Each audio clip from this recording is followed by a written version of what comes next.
Kronologi KA Argo Bromo tabrak mobil pengantar jemaah haji, 4 orang tewas.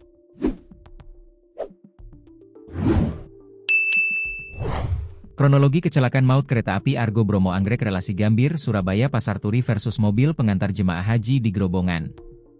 Diketahui 4 orang tewas dan 5 lainnya luka-luka akibat insiden di perlintasan sebidang JPL 52 km 29800, antara Stasiun Panunggalan dan Stasiun Kradenan, Jumat, 1 Mei 2026, dini hari sekitar pukul 2.52 waktu Indonesia Barat. Mobil Toyota Avanza putih bernomor polisi H1060ZP membawa rombongan pengantar jemaah haji tertabrak KA saat melintas di perlintasan tanpa palang pintu di Dusun Sugihan, Desa Sidorejo, Kecamatan Pulau Kulon, Kabupaten Grobogan. Mobil tersebut masuk ke area persawahan usai tertempar kereta. Tampak bagian depan mobil ringsek akibat benturan keras dan kaca mobil retak serta pecah.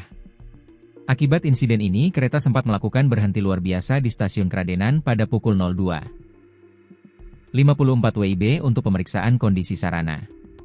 Setelah dinyatakan aman oleh Awas Sarana Perkeretaapian, ASP, KA Argo Bromo Anggrek kembali melanjutkan perjalanan pada pukul 2.56 waktu Indonesia Barat. Dikonfirmasi, Manajer Humas KAI Daop 4 Semarang, Lukman Arif, menyayangkan kejadian tersebut. PT KAI Daop 4 Semarang turut prihatin dan menyayangkan atas kejadian tersebut, ujarnya.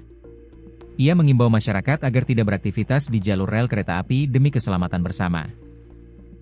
Menurutnya, hal tersebut telah diatur dalam Undang-Undang Nomor 23 Tahun 2007 tentang Perkeretaapian, yang melarang setiap orang berada di ruang manfaat jalur kereta api maupun melakukan aktivitas lain di atas rel.